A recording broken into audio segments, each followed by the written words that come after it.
Have you ever thought about how children became adults? Why do you get the feeling of being excited, moody, or even hungry? Over a lifetime, the human bodies undergo a series of extraordinary metamorphoses. But what is responsible for it behind the scenes?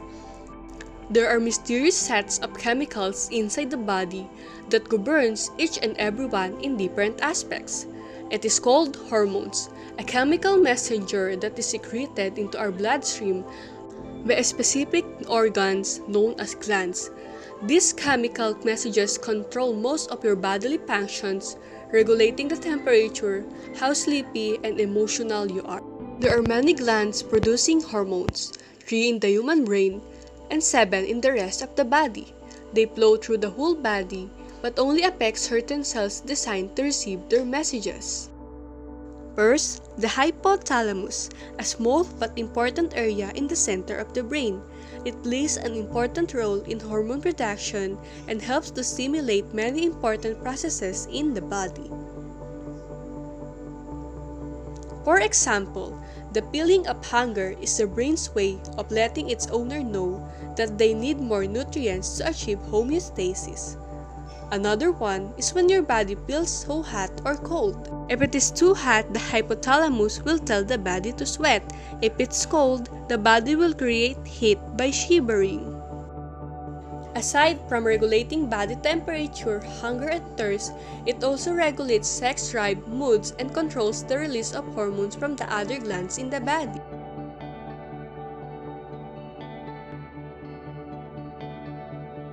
One of the hormones secreted by the hypothalamus is the oxytocin. Have you ever experienced having butterflies in your stomach? Oxytocin is associated with empathy, trust, and sexual activity and relationship building. It is sometimes referred to as the love hormones because levels of oxytocin increase during hugging and orgasm. Another one is the pineal gland. Are you a sleepy type of person? The pineal gland produces and regulates some hormones, including melatonin. Melatonin is best known for the role it plays in regulating sleep patterns. It is responsible for making you feel tired, help you realign with your circadian rhythm if you've been traveling to a different time zone or working on a night shift.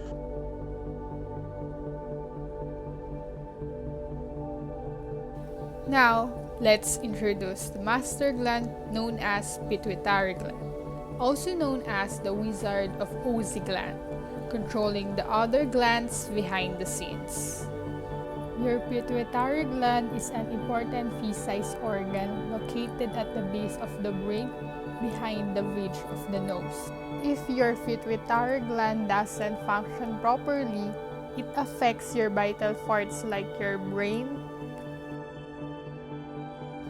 skin, energy, mood,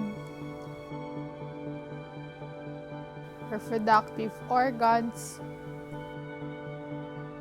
vision, growth, and more. The next one is the thyroid gland. It produces hormones that regulates the body's metabolic rate, controlling the heart, muscles, and digestive function, brain development, and bone maintenance. Its correct functioning depends on a good supply of iodine from the diet. Cells producing thyroid hormones are very specialized in extracting and absorbing iodine from the blood and incorporate it into the thyroid hormones. There are two kinds of thyroid hormones, the triiodothyronine or T3 and the thyroxine or T4. The thyroxine or T4 is a relatively inactive pro-hormone, while the triiodothyronine or T3 is the highly active hormones. In addition, there are other hormone-producing cells within thyroid gland called C cells. These cells produce calcitonin. Calcitonin plays a role in regulating calcium and phosphate levels in the blood, which is important for your bone health and maintenance. How about the parathyroid gland, which lie behind the thyroid gland? The parathyroid glands manufacture the parathyroid hormone or PTH. It plays a role in regulating your body's levels of the minerals calcium and phosphorus. Now, let's talk about the gland that protects you long after it's gone. The thymus gland will not function through a full lifetime, but it has a big responsibility when it's active, helping the body protect itself against autoimmunity, which occurs when the immune system turns against itself. Therefore, the thymus plays a vital role in the lymphatic system, the body's defense network, and endocrine system. The thymus is special in that, unlike most organs, it is at its largest in children. Once you reach puberty, the thymus starts to slowly shrink and become replaced by fat. By the age 75, the thymus is a little more than fatty tissue. Fortunately, the thymus produces all of your T cells by the time you reach puberty. Thymosin, the hormone of the thymus, stimulates the development of T cells. Throughout your childhood years, white blood cells called lymphocytes pass through the thymus where they are transformed into T cells.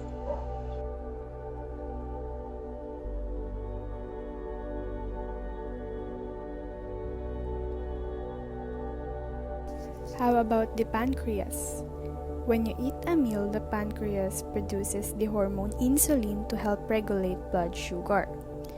And since the pancreas is very close to the stomach, as soon as food is eaten, the pancreas will release digestive enzymes into the bowel to break down food. As the food is being digested and nutrient levels in the blood rise, the pancreas produces insulin to help the body store the glucose away. And between meals, the pancreas does not produce insulin, and this allows the body to gradually release stores of energy back into the blood as they are needed. Now, let's talk about the adrenal glands.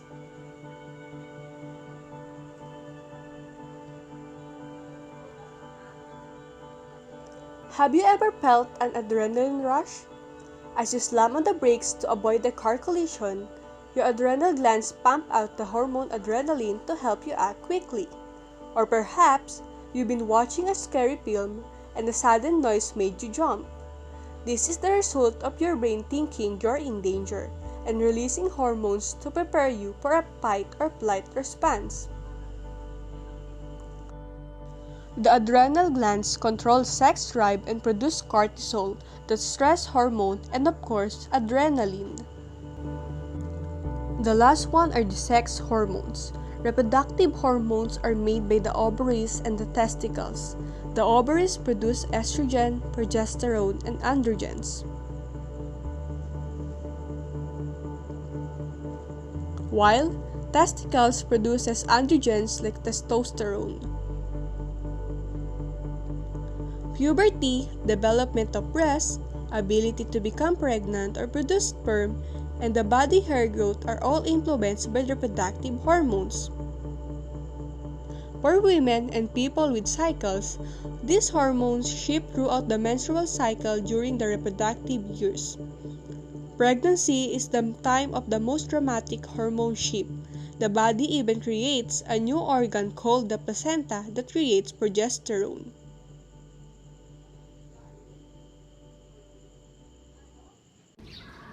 The diseases of endocrine system can result from the oversecretion or undersecretion of hormones, or from the inability of target organs or tissue to respond to hormones effectively. One of the most common endocrine disorder diagnosed is gigantism.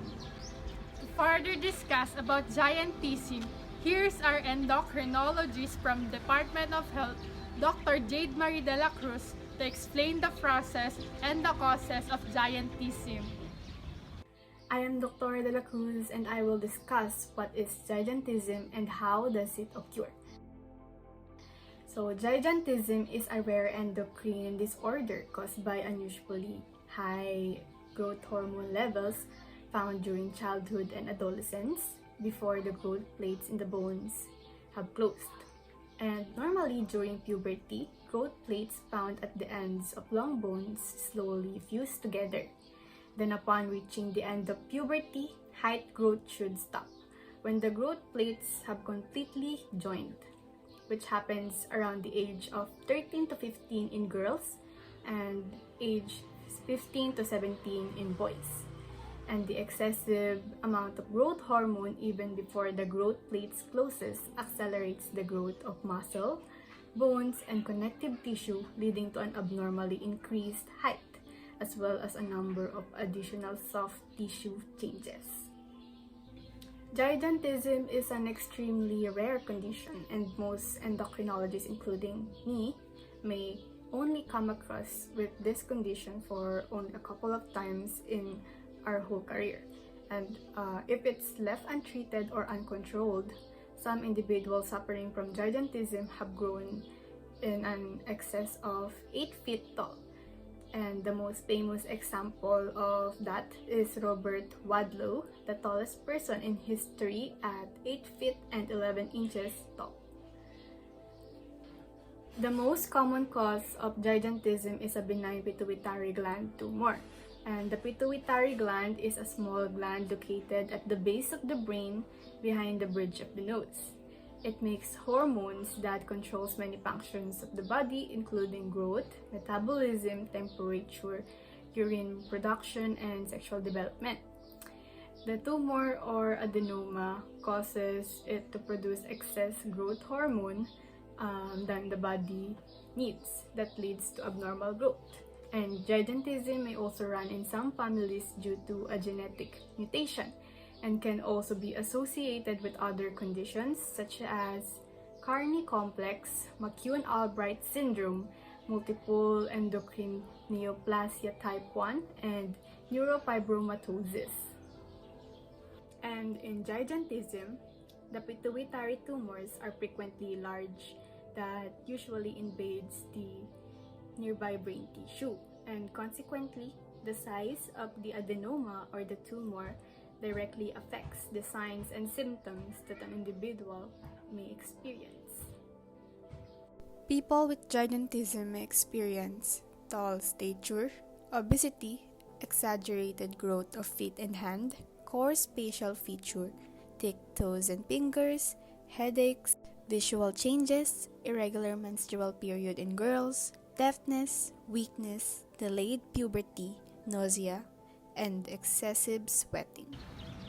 In human, this condition can cause by overproduction of growth hormones in childhood, resulting in people 2.1 to 2.7 meters or 7 to 9 feet in height.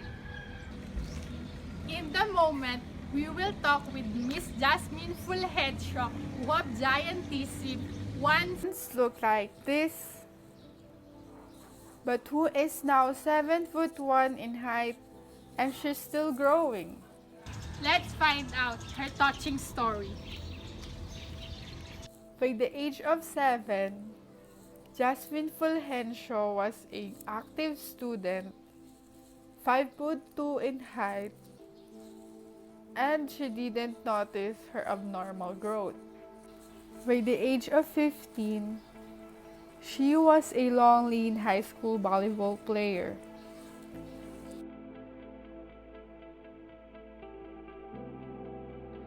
While playing, she started to feel pain and cannot fully focus on game. She tried to consult a doctor and ask what's wrong with her. But it takes time to properly diagnose her illness. Miss Jasmine Fulgencio suffers from endocrine disease called gigantism. It is a rare condition that causes abnormal growth in children. This change is most notable in terms of height, but girth is affected as well. It occurs when the child's pituitary glands make too much growth hormones, which is known as somatotropin. Miss Jasmine Fulgencio is with us to share some thoughts and experiences about gigantism. Hi, Miss Jasmine Fulgencio. If I could start with you, obviously watching a piece of you, I can see how difficult this is for you to talk about. Why did you want to share your story to us? I would like to extend my help by raising awareness and educate the public about gigantism. If you catch it early, you don't have to be like this. When you noticed your abnormal growth, did you take time for the doctor to figure it out what was wrong with you? At first, they give me some drugs for my back pains and headaches, and they didn't believe in me. So, they didn't believe in you. How long did it take them to properly diagnose the illness? It started growing in about 10 years old, and I came down with this disease about 5 years ago, and I was diagnosed at the age of 15. How did the doctor explain your prognosis? The doctor says that she doesn't see a deep snap on the bottom of my foot. The average life expectancy can be 1 to 2 years. And it freaked me out a lot, and I started to think more about it. She added though that I might need my orthopedic bed to raise and support my leg when I go to sleep at night. So, this is my last question, Miss Jasmine. What are the hardest things about dealing with this disease? I don't want to see myself in the mirror. I get the impression everything hurts, and I'm still growing, including my back, my feet, my hands, and my face. And I think being in so much pain all over my body at the age of 20, I never dreamed that my life would be like this. So, thank you so much, Miss Jasmine, for sharing your story. I know this is hard for you to suffer this illness. And you should always remember that you have a loving family and friends who are always there for you. Thank you so much. When you have a hormonal imbalance, you have too much or too little of a certain hormone. Remember that even a tiny changes can cause serious effects throughout your whole body. For cases like gigantism, it requires early prevention and diagnosis in order to prevent excess height and to improve the life expectancy of the person. If it is left untreated, gigantism can also be associated with significant complications and is worse, an increased death rate or around twice the normal average of the population. The aim is to reduce the growth hormone levels below 2.5 micrograms per liter, since this will bring back the life expectancy to the normal levels. It will also improve the symptoms and prevent associated complications. Different option includes a surgery to extract or to remove the pituitary tumor and some medications. Think of hormones like a cake recipe. Too much or too little of any ingredient can affect the product. While some hormone levels fluctuate throughout your lifetime and may be just a result of a natural aging, while others occur when the endocrine glands get the recipe wrong.